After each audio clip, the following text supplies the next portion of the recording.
sis, can you hold this whole, healthy, righteous man that you're saying you deserve?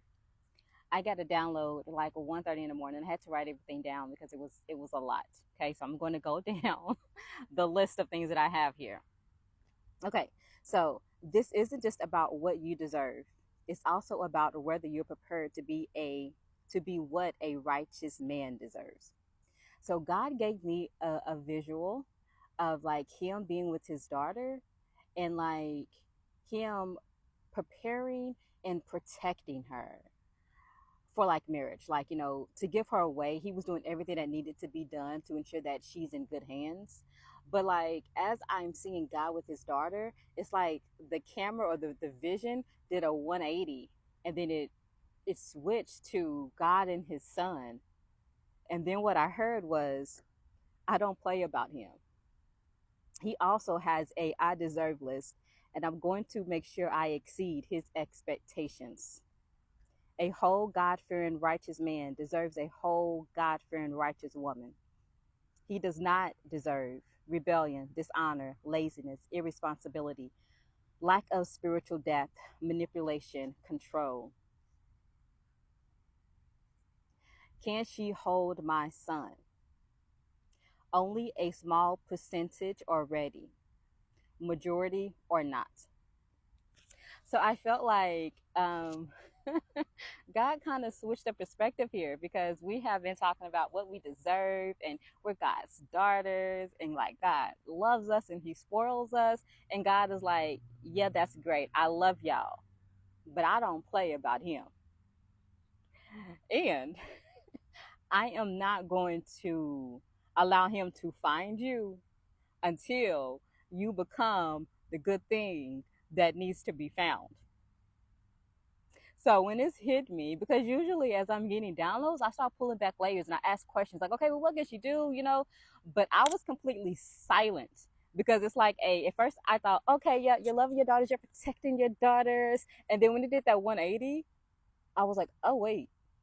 And like, as he was talking, it was like, this is what he deserves. And she's saying, and it was like my brain was going back and forth to him and her, him, as God was like giving me this download. Like I couldn't even say anything. But God is saying that she is not ready to hold my son, and I ain't bringing him nowhere near her. What then hit me was, this is probably why we started the prayers for her, because God is like, I need her to be ready for what it is that she's saying she deserves. Because everything on that list she can have, but I need her to understand that I can give her everything that's on that list, right? I can choose the vessel that will allow her to experience the thing that's on her list. And it's not necessarily like I'm going to provide her with a man to give her these things, because if she is not a good thing to be found, he who finds a wife finds a good thing, right? Then it's like, hey, I'm gonna have to make some accommodations and give her what's on her list another way, because he's saying, I'm not bringing my son nowhere near the craziness of what's happening within her, right? So yeah, I feel like God was like, okay, I brought y'all home, I set y'all down, I fed y'all, I loved on y'all, and now y'all are asking that I give you something that's precious to me, which is him. But in order for me to do that, I had to ensure that you are ready to hold my son, because he has his whole list of the things that he deserves, and I'm going to give him everything plus more.